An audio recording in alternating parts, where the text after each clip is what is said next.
Welcome to Evolution Hour, replacing Darwin 120. As usually, patrons who help make this possible right up there on the screen, and then I tend to forget that it's there, and so my little face is a little bitty tiny, so we've got that out of the way. Thanks, everybody, here in the wee hours of Spokane, Washington. And as you may all know, the continuing saga of replacing Darwin to find out what the heck is in his source base and how does it connect up or not with the biological material, since he didn't put in a bibliography. His latest one is on snakes. Isn't that precious? And as everyone who's been looking at these things will have noticed how the charts all tend to look basically alike from one thing to another, except they have a slightly different number of dots on them. And it's those dots that prove to be amusing. So this time he's dealing with one of the snake families, the vipers, which is shown with 26 dots, which are appeared after the flood down to what would appear to be 2,000 some odd years after the flood, which is like 200 BCE, which is like in Roman times. So, wow, boy, snakes are just really, really frisky. As is kind of typical for him, there was absolutely no technical citation. Hi, Barbara.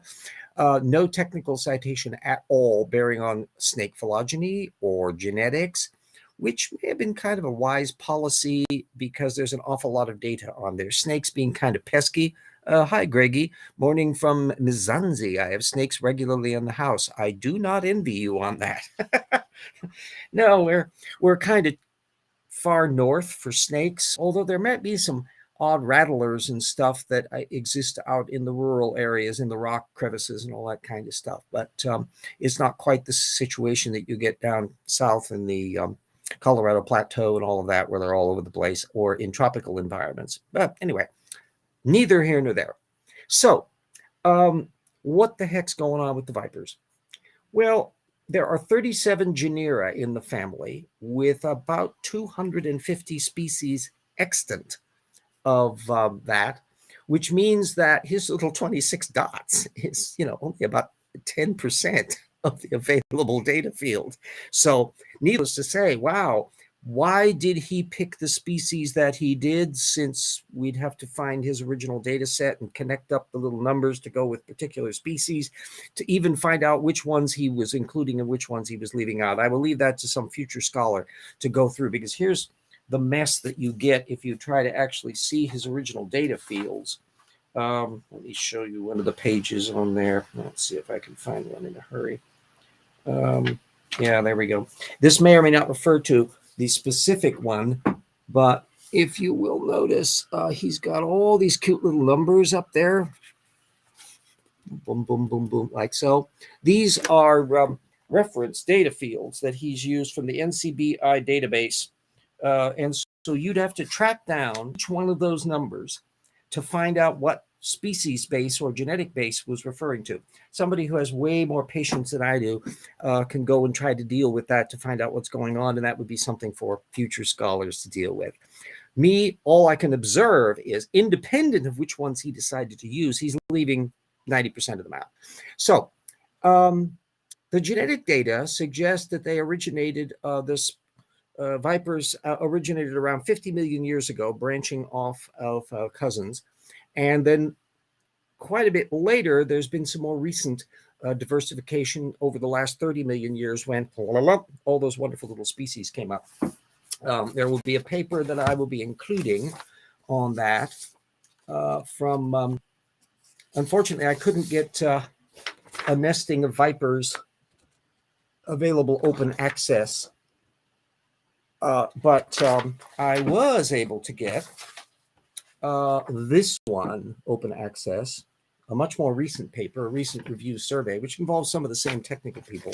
And it had just lots and lots and lots of just deliciously detailed phylogenetic data, and the chronology of same across the bottom, and likewise for the more recent breakdown of that group within the 30 millions. So he's taking a unidentified sliver of an extremely large group. And of course, this is bypassing all of the material on the biogeography of where the snakes lived and how they're diversifying and so forth and so on. In principle, remember, every single one of these species, all hundreds of them, because they're all in the same kind, originated since the flood. How did they get to where they are? Because they're all over the place. Oh, I've eyeballed a black mamba, a cape. Oh boy, yes. I do not envy you at all. Viper is venomous but not deadly. Even without the deadly part, the venomous part is enough to get me all fizzled out. The closest I ever got to a snake was a little garter snake that that I had as a kid. Then we're talking 1957, 58, somewhere around in there. And I know it was in a little terrarium my brother had. And I think one day, I can't remember whose idea it was. I seem to think it was my brother's idea to take it out for a walk. I was just a kid at the time. Anyway, he slithered away, and that was the last we ever saw of the poor garter snake. But that was the closest I would have. My co-writer on The Rocks Were There would be much a better one to ask about the keeping reptiles in a little terrarium, because he keeps fish and a variety of little critters and all that kind of stuff, and works in an aquarium, so he's much more familiar with all that. Me, I'll look at them on high definition on television. That's more than enough for me. Anyway, so what we've got is the snakes slithering off with him giving no indication that he has the faintest idea about how to accommodate all of that stuff. Because snakes are mentioned in the Bible, you would have thought he might have dealt with them a tad better. They are at least a critter that's aware. After all, Moses supposedly turns a stick into a snake, or a snake into a stick. I can't remember which one it was in the old Cecil B. DeMille movie. So the second part, the 2016 paper, not 2019, Alan Carr. That'll give you all the wherewithal that you can catch up to speed on that. Part 2 relates to a frisky old little thing from Frank Sherwin, 2012. As I've pointed out in previous episodes, I've been going through the back issues of Acts and Facts to ferret out the material that needs to be in the new book, Volume 2, or in subsequent works, because some of the stuff is religious apologetics and all sorts of issues that relate to stuff that's going to be topics in subsequent works, including climate denialism, which is another thing ICR jumps into. But this one has to be a hilarious one on Christmas Island. It was from, I think, a December issue. It's a glib paying to all the critters on Christmas Island, where it is, quote, a lush example of our Creator's unique, diverse, and glorious creation, unquote. With no science work cited, nothing on the biogeography or endemism, all the stuff that got Darwin's imagination going. For contrast, there will be a paper that I will be listing on the endemic species of Christmas Island fauna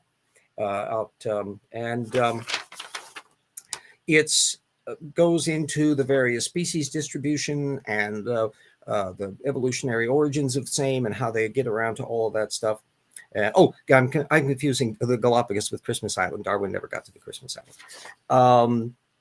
The fact that isolated islands are something that evolutionary theory just homes in on as an interesting thing, because if you have a creator who can just go zot and drop anything down wherever it likes, the only limitation on what's where would be whim, because there's no difficulty to get any kinds of organisms there. Now, little itty bitty islands would presumably have less of an ecosphere available to them as opposed to very big ones, which is why something like the Hawaiian Islands, with its conveyor belts and quite a long line of islands, is so interesting, because it's big enough that really good-sized critters can live there quite comfortably, except we didn't find big-sized critters there. Why? Because they can't get there. See, big critters would be on like the mainland, and it's a long dog paddle out to thousands of miles out to sea. So the farther you are away from a landmass, the more likely you are to have insects that could blow there, critters that can fly there, so birds, various critters that might theoretically hitch a ride on floating vegetation mats if they're small enough, etc., etc. So island biogeography, which of course fascinated Alfred Wallace as much as it did Darwin, and is a major area in evolutionary thinking today, too, because you have to account for how everything gets around there. Hawaii is the delicious one because of the fruit flies. Something like 75% of all the fruit fly species on the planet are in Hawaii. Because apparently the fruit flies got there fairly early and they really staked the place out. So over millions of years, they were able to speciate just like mad. And so that's an area where you can contrast. Another thing to remember about Frank Sherwin's piece is it's 10 years old. So you can compare the nothing burger that you're getting in 2012. And then if you want to try to find, have they done any follow-up? Did they do any research subsequent that to reveal more about the wonderful creator's structure as to why the hell they got there? And would any of them have been on the ark, and therefore their examples of their kind had to have been obliterated in the flood, and therefore the critters found there now have to have arrived after the flood? Gosh, we'll wait to see if Jeanson can put a cute little chart on that little subject. This is a perpetual phenomenon. All of the material that will be in these Jeanson's charts, of course, are going to go in relative to the Ark Encounters list of kinds to find out why they're on there and why they're not on there, which ones are and which ones aren't. And this is a fascinating example because the Ark Encounter is really lowballing the values to whittle it down to about 1,500 species, as we'll be pointing out in greater detail in Volume 2. The process of figuring out how many critters were on the Ark has gone through a kind of roller coaster, because originally people back in the 15th, 16th century didn't know many species. They knew the critters that were mentioned in the Bible. They knew the critters that they saw around them in the farmyard and all that. So the number of kinds, which largely were families, that's the traditional counterpart of that, was a modest amount. So they could be thinking in terms of a few hundred kinds that they could stick on there. And indeed, the cliche little bit of a little itty bitty boat with just a relatively small number of animals, including maybe a couple giraffes' heads sticking up, the kinds of stuff that would make very nice little gifts for kids with a biblical frame of mind, that modern creationists fume over because it's so simplistic and peripheral. That was not at all unfeasible back in the pre-modern times to envisage it that way. When you get down to the 16 and 1700s, though, as more and more species are coming in, they're having to think more and more about that. And so there was a fellow who kind of came up with what would eventually become the standard box format, big crate idea of the Ark. It looks like a Holiday Inn Express that suddenly landed somewhere. That would handle more species feasibly. For a while, the creationists kind of went with that idea, and there's still branches of it. You still find the illustration available online in various ones that are still copying that 1980s version. But the AIG model has gone with that super tanker with the big prow in the front that's based on modern sea design, ship marine architecture. And that's, at least at AIG land, is the mode they like to go with. Well, as we moved into the 17th, 18th, and 19th century, exploration, including little people like Darwin going out on boats and counting up stuff, the number of species started to climb really fast. And so it went from thousands to tens of thousands to hundreds of thousands to millions. And at that point, the kind of simplistic approach where you would be thinking kind of in terms of species, where kinds could still kind of be species, and that would make it easy to accommodate human beings being a created kind because we're just a single species, and that they reproduce after their kind, and so that's basically keeping things in the mark. And in Darwin's day, and well, prior to Darwin, the idea that speciation could take place at all was not accepted. So although we now see the need to see lots and lots of speciation going on within a kind within the creationist context. If you were talking 1750, they didn't really see it that way because they weren't accepting the idea that a species could fission off at all. As the number of species began to climb and the taxonomy started to getting more and more sophisticated, the boundary layers started to blur and break down. And many creationists from probably 1750 through to about 1950 didn't really think much about this problem, even though the problem was just getting bigger and bigger and bigger. Lisa for Truth, RJ, how did Washington vote? Well, it depends on where you are. Eastern Washington, which is the least populous section of the state, tends to be very, very conservative. So here in Spokane, although you have little cadres, we have quite a few Democratic representatives at the state Senate level from liberal districts that are embedded in the larger, relatively conservative Spokane County. Kathy McMorris Rogers, conservative who never voted to impeach Donald Trump, fairly easily won re-election. However, the margin of victory has been getting smaller and smaller and smaller for her. So she won by 60,000 votes last time, and now it's only like 30,000 votes. So we'll see what happens on an asymptotic curve. She's very affable. She's very accomplished in the kinds of things she does, and that's another matter. Now, on the larger scale, in the Senate, Patty Murray won re-election. She was running against a amiable but weird semi-election denying, wiffle waffling Republican who did quite well in the red part of the state where most of the people don't live, but crashed and burned with the more populist west side of the state. Thank you, Seattle. And so Kathy McMorris Patty Murray will still be in the Senate. And of course, we have one of the longest running governors. I think he may be running for available for re-election in 2024. I think it's on the same cycle as the president's. He's one of the longest serving governors in the union at the moment, to the displeasure of Republicans, but to the agreeableness of most everybody else. So we're in kind of a bifurcated situation. In fact, one of the things that analysts have noticed over many years is that the rich variety where you have conservative and liberal kind of intermingling all over the place, so people have to kind of compromise and things to get along, has started to fray in an awful lot of areas to where you have more of a monoculture, where a state tends to be just blue or red, or if they are evenly divided, they're practically in attack mode. Ohio, Minnesota, and some of these other places are in that area, and Arizona for that matter. Often these turn on the fact that very large metropolitan areas tend to be more liberal because people get together and see varying ways, whereas rural areas tend to be more conservative.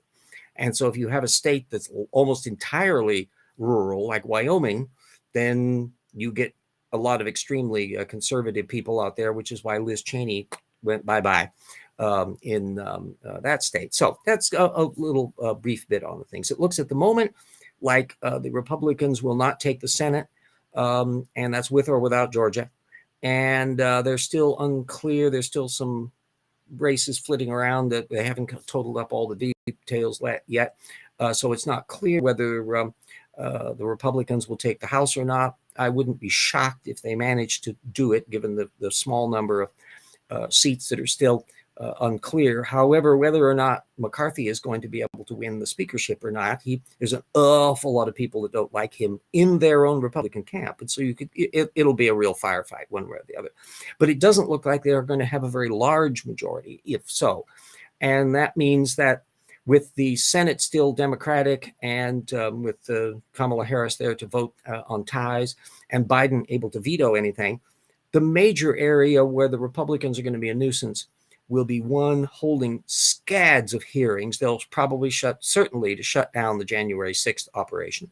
And instead, they'll open up hearings on the Afghanistan withdrawal and COVID, and they'll be hauling Fauci in to testify, and they will be going after Hunter Biden's laptop, and it'll go. And they'll issue all sorts of reports, and all those of us will be observing all of this. We'll have an absolutely wonderful time looking at the bad source methods and things that be going on there, in the same way that the various committee hearings that climate deniers in the Republican Party did on climate science, especially when they were in charge of Congress.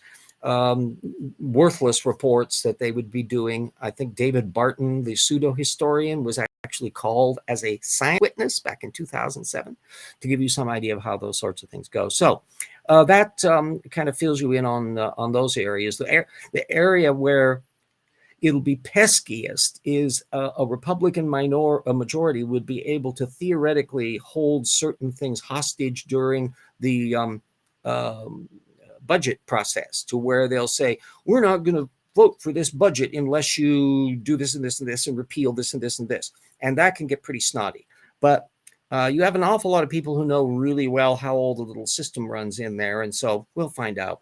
And that'll be to carry us through till 2024. By that time, we'll have a little bit of track record under our belts to see how the infrastructure bill and the environmental rules and other things are kicking in, to see where inflation is, which has kind of been mellowing a little bit going on. We still have quite strong employment figures and the like. I'm comparing this because I'm an old fart. I can remember when we had 20% interest rates, 10% unemployment during the Reagan recession that was used to get rid of the 15% inflation rate under stagflation. So that's my benchmark of troubled times. And we're not in that situation. And if Biden can manage to ease us through with Federal Reserve and others to have a relatively soft landing with a relatively modest rebound, to where there may be a slight uptick in unemployment, but the economy remains generally strong, and so forth and so on. And also to see what happens with nutball Putin over with Ukraine, to find out what the situation there is on that, what's going on. There's so many different hot spots that we need to deal with. It's still unsettled what's going to be happening in Iran. You've got North Korea that are perpetual nutballs over in there. China, whether or not they will decide to think twice about trying to invade Taiwan to annex it. I mean, so who knows? Don't we live in interesting times, kids? Isn't that fun? So people don't like children in power acting like children. Yes. The problem is there are way too many people in power who shouldn't be in power. My general principle would be that if you look at the people who are being a nuisance, they would qualify as Tortugan minds. They're people who have top-down dogmas. Often it's their own personal power trip that they're on. Somebody like a Putin is out to sustain his own position and also control and deal with stuff. A society like North Korea is positively reeking of Tortuganosity. Their information distortion and manipulation and virtually a theocratic cult that runs the place. It's oh, hello, Ian. Hello. There we go. Yes, we got. Looks like we're running along beautiful little. I was asked some questions about how the elections went, and I was giving a little brief preface of Washington State and all that. I put in the brief talk about Frank Sherwin and the Christmas Island mess. And then, of course, our little pal, Nathaniel Jeanson, going after vipers and snakes at a superficial level. So anyway, all of that biological material then will be grist for the Ark Encounter appendix. That what I'll be planning on doing on it. The Ark Encounter list, for those of you who aren't aware of it, if you've looked on their website, you'll be able to see a very generic picture of, which is multiple columns, kind of like against a brown and green background that lists the various kinds they have on board. Bless their hearts. They don't post a list of that. And through various means, I got a fairly good picture that had a few flash bar parts that made it difficult to read certain segments of it, but I was able to get most of the information then. And Erica Gutsick Gibbon, she had actually visited the place, and she got even more information and had did a spreadsheet breakdown of it, and I'm be cross-checking against hers. So what we'll have available then is a proper, complete listing of all the little kinds that are supposedly on the Ark. Then we'll be doing a little bit more about analyzing them. Why are they in the order that they are? If you even can see anything like a fairly clear picture of that chart from Answers in Genesis, the Ark Encounter, they're not in alphabetical order. They're grouped according to reptiles, extinct reptiles, and living reptiles, and extinct birds versus living birds, and extinct mammals versus living mammals, and so forth. So they were including fossil critters along the way, ones that have subsequently gone extinct, which, if you add up all of those little numbers, you discover that about 54% of the critters on the Ark, according to their model of 1,500 kinds, went extinct after the Ark settled. Wow, that was a big help, wasn't it? Because wasn't the whole point of the Ark to preserve the animals so that the creation would continue? So half of it goes bye-bye. All, by some weird coincidence, being critters that exist according to regular evolutionary science a long time ago, like in millions and millions of years ago. How odd that that would be the case, that those things would be going extinct on such a regular basis, just because. What did they know? That they were going to end up in the geologic column in a way that they were thought to have lived a long time ago? Why? How amazingly prescient of them. Anyway, that listing then we'll want to break down to put them. First of all, there will be a second version of it where we'll break everything down according to alphabetical order. So if you are coming at the book, just as we did on the appendices in the thing where we have a listing of the geologic system and a breakdown of the various phyla so that you can use that as a reference list, which will, by the way, will still be in volume 2.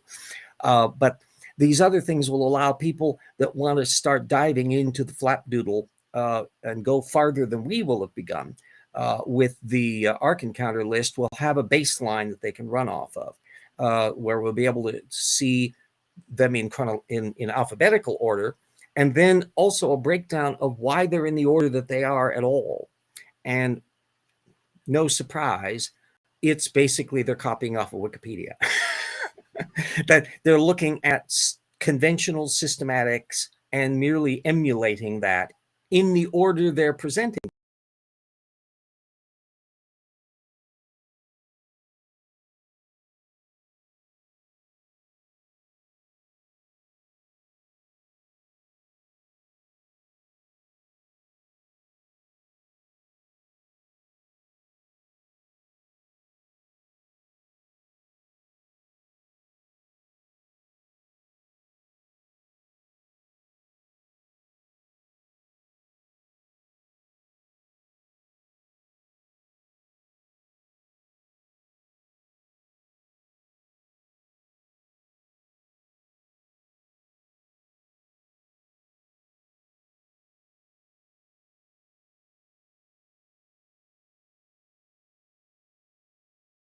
Okay, it's reconnected a little. I'll just come on to say bye, everybody. Everybody take care. Hope you all are safe wherever you are. Those jet streams are all waffling all over the place for the United States. We'll see how that goes in various other places in the world.